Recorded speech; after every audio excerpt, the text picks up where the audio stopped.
So finally mga kaibigan, ito na ang pinakahinihintay natin kasi Mero Cuadro Alas muling magbabalik sa MP Promotion.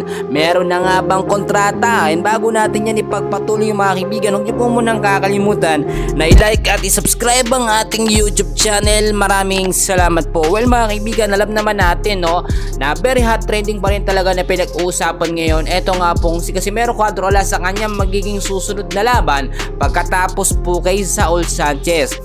Well, napakarami pong mga available na boksingero mga kaibigan sa market na posible nga pong ikasano. Pero ang tanong natin dito mga kaibigan, masyado pong mahina yung kasalukuyan pong boxing promoter po.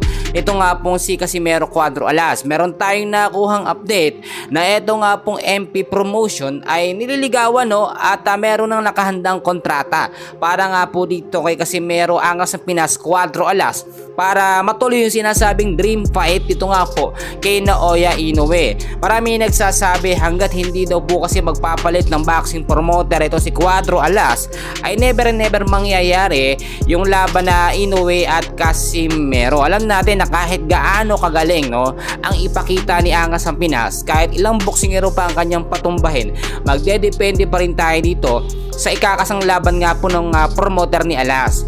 Sabi ay na rin sa ating mga nakong update mga kaibigan, ang MP Promotion ay sinisigurado ang Inoue at Casimero kapag pumirma na ng kontrata etong si Angas ng Pinas.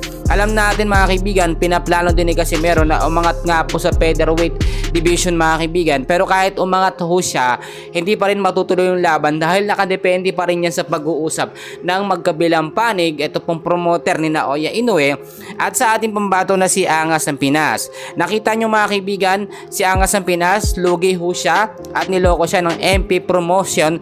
Ilang taon po siyang pinaasa dito nga po sa Naoya Inoue fight. Pero ang nangyari mga kaibigan, noong time na yun kasi mga kaibigan, hindi pa masyadong nakikialam nga po etong si Manny Pacquiao. Kaya naman sinisigurado ng kampo ng MP Promotion mga kaibigan na sigurado na kapag pumirma si Angas ng Pinas ng kontrata ay matutuloy po ang Inoue fight ngayong 2025. Ayon na rin sa ilang mga updates natin nakuha mga kaibigan, kasalukuyan po nag-ensayo tuloy-tuloy ang pagka-practice ng ating Angas sa Pinas, pagpapakondisyon ng kanyang pangangatawan para kung sakaling nga pong biglaang ikasang laban hindi siya mapahiya sa kanyang timbang. Ang sinasabi kasi pinupuna ng kampo ni Inoue bago daw siya harapin ay i-check muna yung timbang nito si Angas ng Pinas dahil ngayon ang problema talaga kay Casimero yung na-overweight siya tulad na lamang nang nangyari sa laban niya kontra kay Saul Sanchez. Kadahilanan yon kaya po siya nasuspende sa bansang Japan. So far ito muna update natin and please huwag kakalimutan mag-like and subscribe. Maraming salamat po.